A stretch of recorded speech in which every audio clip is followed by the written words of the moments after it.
Les réflexes ostéotendineux et cutanéo-muqueux. Il n'y a pas de prérequis pour suivre cette capsule. Il faudra la mettre en lien avec les examens spécifiques des différentes parties du corps et les autres capsules, comme l'examen neurologique central. L'objectif de cette capsule est de maîtriser la pratique de ces différents réflexes. L'ostéopathe doit être capable, en fonction des résultats de son examen, de ne pas prendre en charge son patient et de l'adresser vers son médecin traitant et de lui communiquer des éléments cliniques.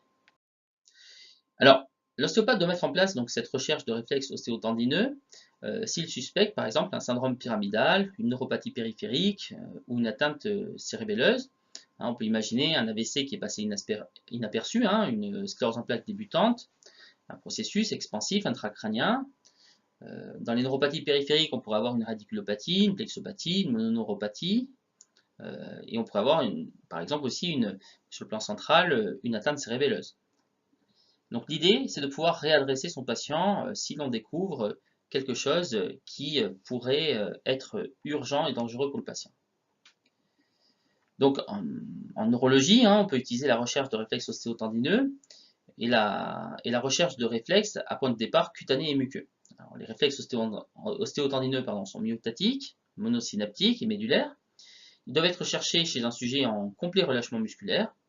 Peut-être nécessaire d'ailleurs d'utiliser certaines manœuvres de facilitation, comme la manœuvre de Jean Drassic, qui consiste à demander au sujet d'effectuer une forte traction sur ses mains pendant la recherche du réflexe, ou encore en détournant l'attention du sujet.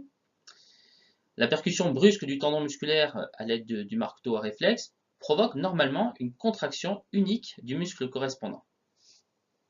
Alors, décrivons ces réflexes ostéotendineux. Le réflexe bicipital, donc on a l'avant-bras qui est demi-fléchi. L'examinateur percute son pouce posé sur le tendon bicipital du sujet, et on doit avoir une flexion par contraction du biceps, donc une flexion de l'avant-bras sur le bras.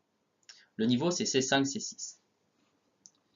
Alors le réflexe stylo-radial, donc on va avoir donc un avant-bras demi-fléchi du sujet, le bord radial vers le haut, et l'examinateur percute la styloïde radiale.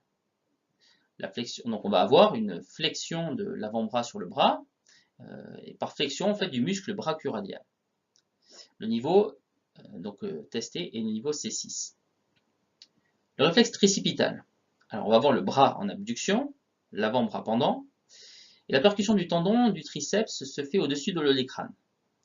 Comme réponse, on aura une extension de l'avant-bras sur le bras par contraction du triceps. Le niveau sera C7.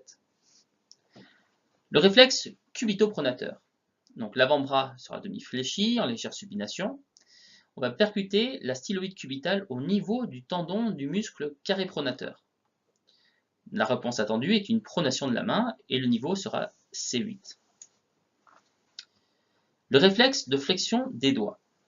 Alors on va percuter l'index de l'examinateur qui est posé sur l'articulation interphalangienne distale de la main d'un patient.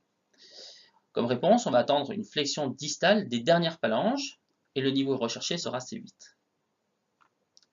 Le réflexe rotulien, donc le patient allongé, genou demi-fléchi, assis, les jambes pendantes ou croisées, on va percuter le tendon rotulien. La réponse attendue est une extension de la jambe sur la cuisse par contraction du quadriceps. Le niveau testé est L4. Le réflexe achilléen, donc on aura une position à genoux, on va percuter le tendon d'Achille et on attend une extension du pied par contraction du triceps sural. Le niveau testé sera S1. La sémiologie, donc des réflexes ostéotendineux, il faut savoir que les réflexes peuvent être présents, ils peuvent être abolis, atteinte périphérique de la racine concernée, on peut avoir une phase flasque d'une atteinte pyramidale, ils peuvent être aussi vifs, polycinétiques, diffusés, cloniques dans une atteinte pyramidale, ils peuvent aussi être pendulaires, comme dans l'hypotonie cérébelleuse. Alors le réflexe cutané plantaire. Donc là on est dans la description des réflexes cutanéo-muqueux. La stimulation non douloureuse du bord externe de la plante du pied, d'arrière en avant, induit une réponse normale de flexion du gros orteil et accessoirement des autres orteils. L'inversion du réflexe cutanéo-plantaire s'appelle le signe de Babinski et il participe à la sémiologie pyramidale. Le réflexe du voile du palais, Donc l'attouchement de l'hémivoile du palais entraîne une contraction et une élévation de l'hémivoile du palais. Cela permet une fermeture de la communication de l'oropharynx avec le nasopharynx et permet d'éviter les fausses routes nasales. Donc, il s'agit d'une contraction du muscle élévateur du voile du palais ou muscle péristapélin interne. La branche sensitive du réflexe est représentée par le nerf crânien 9 et la branche motrice par le nerf 10.